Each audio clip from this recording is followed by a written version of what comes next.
इस वक्त बड़ी खबर आ रही है। दिल्ली एयरपोर्ट पर मौजूद एयर इंडिया की फ्लाइट रनवे पर 32 घंटों से फंसी है। सभी यात्री प्लेन में मौजूद हैं। एयर इंडिया का कहना है कि प्लेन का तापमान बढ़ गया है। तापमान कम होने के बाद ही उड़ान संभव है। आपको बता दें कि प्लेन में एसी भी नहीं चल रहा है। ऐसे में लोग गर्मी से भी परेशान हैं। इस खबर पर हमारे संवाददाता अमरीश पांडे का रुख करेंगे, लेकिन हम आपको बता दें कि ये पहली बार नहीं हुआ है जब एयर इंडिया में ये हालात बने। इससे पहले भी ये हालात बने हैं 24 और 30 मई को, और डीजीसीए ने इस पर नोटिस भी एयर इंडिया को दिया है। ज्यादा जानकारी के लिए रुख करेंगे हमारे सहयोगी अमरीश पांडे का। अमरीश, एक बार फिर से वही हालात बन रहे हैं। बहुत ज्यादा तापमान की वजह से एयर इंडिया का फ्लाइट यहां से टेक ऑफ नहीं कर पा रहा है। फिलहाल क्या खबर मिल रही है? यात्री कितने परेशान? देखिए, सबसे बड़ी परेशानी जो है वो यात्रियों को ही है।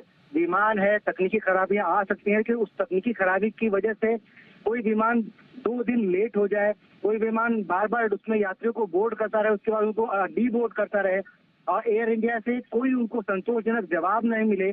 कब तक उड़ सकती है फ्लाइट, इस बात की कोई जानकारी नहीं मिले। ये बहुत शर्मनाक स्थिति है।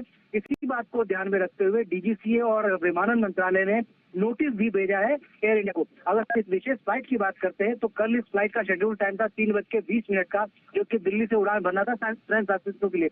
6 घंटे तक यात्रियों को विमान में बैठाया गया। ये बोला गया कि तकनीकी खराबी है, नहीं चल पा रही है उड़ान। उसके बाद उनको वापस उतारा गया, प्लेन को बे में ले जाया गया। तकनीकी जांच हुई थी।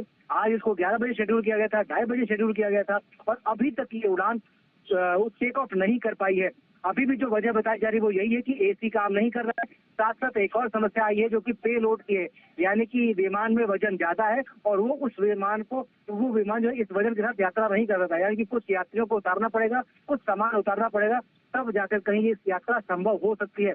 फिलहाल एयर इंडिया की तरफ से कोई भी जवाब, कोई भी आधिकारिक बयान नहीं दिया गया है और अभी यात्री परेशान है, एयरपोर्ट पर ही हैं। बल्कि यूं कहें कि विमान के अंदर ही यात्री परेशान है। ना एसी चल रहा है, ना उनको खाने की कोई सुविधा है, ना उनको ये जानकारी है कि ये विमान आखिर उड़ेगा कब। अमरीश, 32 घंटे से ये फ्लाइट जो है रनवे पर फंसी हुई है, यात्री फंसे हुए हैं, कोई तो जवाब देने के लिए मौजूद होगा। इस तरह से कब तक उन्हें इंतजार करना पड़ेगा? देखिए, हमारी जो खबर है, हमारी जो मुहिम हो यही है कि कम से कम आपका विमान किसी भी वजह से रुका हो, किसी भी वजह से टेक ऑफ नहीं कर पा रहा हो, लेकिन कम से कम यात्रियों को पूरी जानकारी मिलनी चाहिए। यही हम लगातार डीजीसीए से भी पूछ रहे थे और यही हम लगातार एयर इंडिया से भी पूछ रहे हैं। एयर इंडिया से अभी हमने बात करने की कोशिश की थी। उनका स्पष्ट कहना है कि अभी तक हमारे पास कोई ऐसा कॉन्क्रीट आंसर नहीं है जो हम आपको दे सकें। यात्रियों की सुविधा का पूरा ध्यान रखा जा रहा है। हालांकि जो वीडियो हमारे पास है वो साफ बता रहा है कि यात्रियों के पास कोई विशेष जानकारी नहीं है, ना ही कोई सुविधा है। इवन इस दिल्ली के 50 डिग्री टेम्परेचर में एसी की सुविधा भी उनके पास नहीं है। बिल्कुल, तो ये एयर इंडिया के हालात हैं। कभी उनके पायलट एक साथ छुट्टी पे चले जाते हैं और कभी इस तरह से विमान का तापमान बढ़ जाता है कि वहां पर फ्लाइट जो है वो टेक ऑफ नहीं कर पाती है। और ये हालात सिर्फ आज के नहीं है, 24 और 30 मई को भी ऐसे ही हालात बने थे, जिस पर डीजीसीए ने नोटिस जारी किया है। तापमान बढ़ गया, एसी बंद हो गया, वजन ज्यादा है, ये सारी परेशानियां बहुत ज्यादा मुश्किल में यात्रियों को डाल रही हैं और वहां जवाब देने वाला फिलहाल कोई नहीं है। बहुत शुक्रिया अमरीश इस पूरी जानकारी के लिए।